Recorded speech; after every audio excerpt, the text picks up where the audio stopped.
Somalia میں بحری لٹیروں کے ہاتھوں پھنسے 11 پاکستانی امداد کے منتظر ہیں۔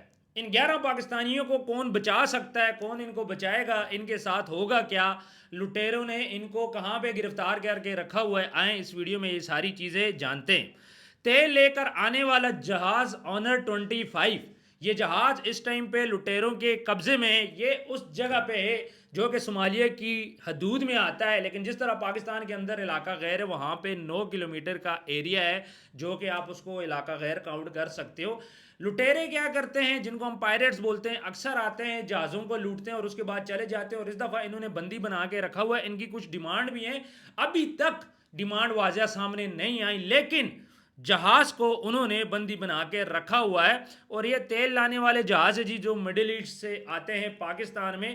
اچھا، ہم نے ماضی میں بھی دیکھا کہ اس نو گو ایریا میں بھی سال 2024 میں اسی طرح ایک جہاز تھا جس کو کہ پائریٹس نے اپنے قابو میں کر لیا تھا۔ اس کے بعد جو انڈین نیوی تھی، انہوں نے اس جہاز کو بچایا تھا، پراپر وہاں پہ آپریشن ہوا تھا، اس میں پاکستانی تھے، اس میں انڈین تھے، باقی کنٹریز کے بھی لوگ تھے، تو ہندوستان کی نیوی نے بچایا تھا۔ اب اس دفعہ اس جہاز کو ریسکیو کون کر سکتا ہے؟ تو ڈیفینیٹلی پاکستان بھی کر سکتا ہے۔ پاکستان کے ایس ایس جیز کمانڈوز جو ہیں نیوی کے، وہ کیا کرتے ہیں، اکثر اس قسم کے آپریشن میں حصہ لیتے ہیں، لیکن سب سے بڑی پرابلم یہ ہے کہ جس ایریا کے اندر آپ ہوتے ہو وہاں کی گورنمنٹ سے آپ نے پرمیشن لینی ہوتی ہے، آپ نے ان کو انفارم کرنا ہوتا ہے۔ صومالین گورنمنٹ کے ساتھ اس ٹائم پہ پاکستانی گورنمنٹ رابطے میں ہے، پاکستانی نیوی بھی رابطے میں ہے، اور امید یہ کی جا رہی ہے کہ پاکستان اس آپریشن میں حصہ لے گا، اور پاکستان کو حصہ لینا بھی چاہیے۔ پاکستان کی جو نیوی ہے ویل ٹرینڈ ہے، ویل اکوپڈ ہے، اور پاکستان آپ کو پتہ ہے کہ نیوکلیئر پاور ہے۔ پاکستان کے خطے کے اندر ایک بہت بڑی حیثیت ہے، اس طرح کے چھوٹے موٹے آپریشن کرنا کوئی مسئلے والی بات نہیں ہے۔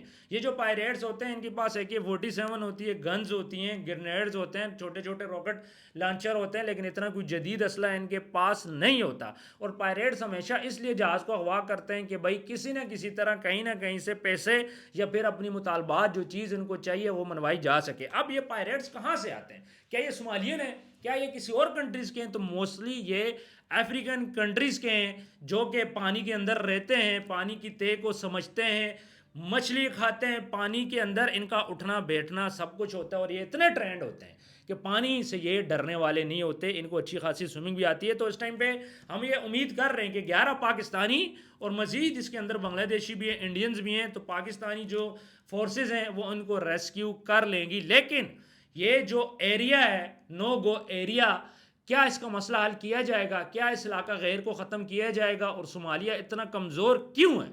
صومالین کی بھی آپ کو پتہ ہے کہ ٹھیک ٹھاک ان کی فورسز ہیں، یہ کچھ کلومیٹر کا ایریا اپنے کنٹرول میں کیوں نہیں کر سکتی؟ اتنے ٹائم سے یہاں پہ مسئلہ چل رہا ہے، 2024 میں ہوا، ابھی 2026 میں ہوا، اور اتنا بڑا ایریا، اور یہ وہ ایریا ہے کہ جو کسی کے بھی کنٹرول میں نہیں ہے۔ اور تیل لے کر آنے والے جو جہاز ہیں اس ایریا کے پاس سے گزرتے ہیں، آپ پکڑو جہاز کو پھر وہاں پہ لے جاؤ۔ خیر، دیکھتے ہیں، امید یہ کرتے ہیں کہ تھوڑے ٹائم تک آپریشن سٹارٹ ہو جائے گا، تو مزید ہم آپ لوگوں کے ساتھ شیئر کریں گے۔ اپنا خیال رکھیے گا، اللہ حافظ۔